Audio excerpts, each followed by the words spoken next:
সাল্লাল্লাহু আলাইহি সাল্লাম আম্মা জানকে হারায়। এতিম উম্মে কিসে কাহাতি,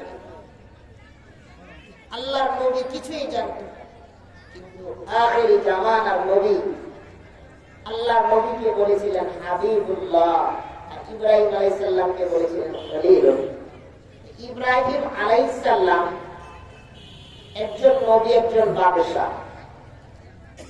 তিনার সাথে ইব্রাহিম আলাইহিস সালামের বিয়ে দুটা।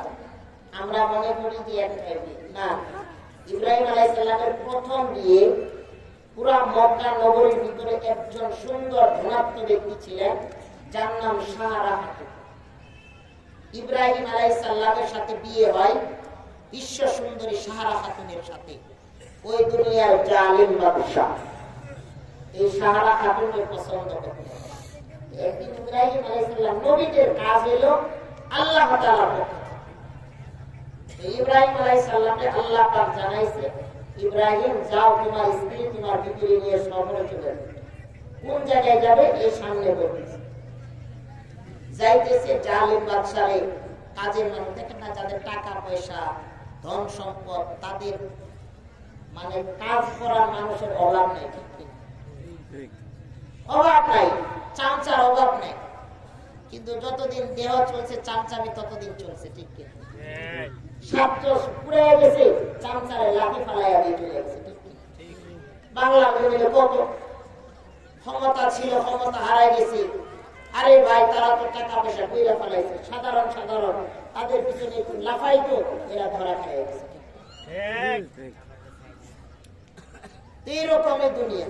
তো বাদশার কাছে তো অনেক চামচার অভাব নেই। একজন এসে খবর দিতেছে, বাদশা আপনার সুন্দর নারীটারে পছন্দ করছেন, এই জালিম বাদশা লইয়া আপনার পছন্দের বিবিরে লইয়া ইব্রাহিম আলাইহিস সালাম যাইতেছে নিয়া। জালিম বাদশা তো নিয়ত ভালো, ঠিক না? কি নিয়ত ভালো না? হইতেছে তাড়াতাড়ি করে বন্ধ করে আমার কাছে নিয়ে আস। এই নিয়ে আসতেছে ইব্রাহিম আলাইহিস সালাম রাস্তার মধ্যে। ইব্রাহিম আলাইহিস সালামের কাছে কিছু নাই। এটাই দোয়া করতে, আল্লাহ আমার সুন্দর বিবিরে ধইরা লইয়া যাইতেছে জালিম বাদশা।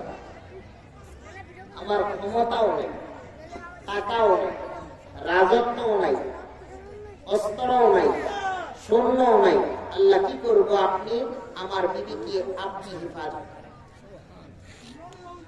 দোয়া করলেন। দোয়া করার সাথে সাথে আল্লাহ পাক জানাইতেছেন, ইব্রাহিম তোমাকে এখানে রাস্তার মধ্যে বন্দী করে রাখলো, ঠিক আছে, তোমার বিবির সাথে জালিম বাদশা কি করে আমি তোমাকে সিসি ক্যামেরার মাধ্যমে দেখাই।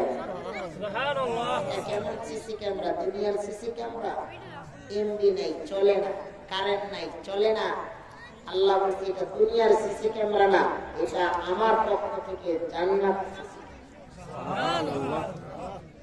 ইব্রাহিম আলাইহিস সালাম দোয়া করলেন। আল্লাহ বলছে ঠিক আছে, তোমার দোয়া কবুল। জালিম বাদশার কাছে নিয়ে গেছে, বিশ্ব সুন্দরী সাহারা বসাইছে। নিয়ে যাওয়ার পরে জালিম বাদশা খারাপ নজরে তাকাইয়া ডান হাতটা বাড়াইছে, আল্লাহ পাক ডান হাতটারে বাধা দিল। সুবহানাল্লাহ। বউয়ের কাছে যাইতে সুবহানাল্লাহ কইলে কি গালি গালাজ করবো নাকি? আমরা মুসলমান কোন জায়গায় সুবহানাল্লাহ করবো, কোন জায়গায় আলহামদুলিল্লাহ, কোন জায়গায় নাউজুবিল্লাহ এতটুকু পারি না, ঠিক কিনা? এমনও মুসলমান আছে 11টা মোবাইল নাম্বার মুখস্থ করে রুকুর তাসবিহ পড়ে না, ঠিক কিনা? এরা ইমামদের সাথে তর্ক বিতর্ক করে ফকিরের চাকরি খেয়ে নাই, ঠিক কিনা? মুসলমান দাবি করে, ঠিক কিনা? আরে মুসলমান, আমরা তো কবরে মান রাব্বুকার জবাব দিতে পারি।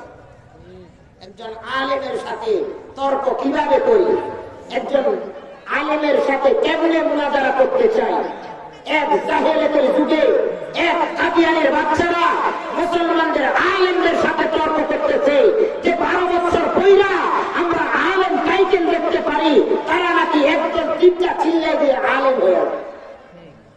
আরে মিয়া সাহেব, নতুন বউ ঘরে নিয়ে আসলেন, নতুন বউকে রান্না শেখা যায় বই দেখা দেখা, বুখারি পড়া যায় বউ দেখা দেখা, বাংলা কোরআন শরীফ দেখা বাংলা পড়া, বাংলা দেখা দেখা কোরআন পড়া যায়, কিন্তু কোরআনের হাফেজ আলেম হওয়া যায় না, ঠিক কিনা?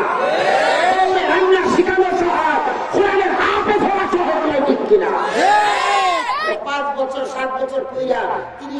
পারা কোরআন সিলাই ফিট করছে ঠিক কিনা 12 বছর পয়রা আলেম লিখেছে ঠিক কিনা 2 বছর মুফতি পয়রা মুফতি লিখেছি কলিজা কাঁপে মুসলমান যে মুফতি টাইটেলটা লেখে এমএলএর উপরে এমনি লেখি নাই এমনি খতিব নাম করে নাই এমনি ইমাম সাহেব হইতে পারি নাই 12-14 বছর লেখাপড়া করলে ইমাম হইতে পারছি আর কি বলে এরা বলে নাকি 3 চিল্লা দিয়ে নাকি আলেম দাবি করে বলে এরাই ফতোয়াবাজ আর একটা মাসালা ফতোয়াটা এরকম করছে তোমরা যদি পারো তোমার কিতাব থেকে রিচার্জ কইরা ফতোয়া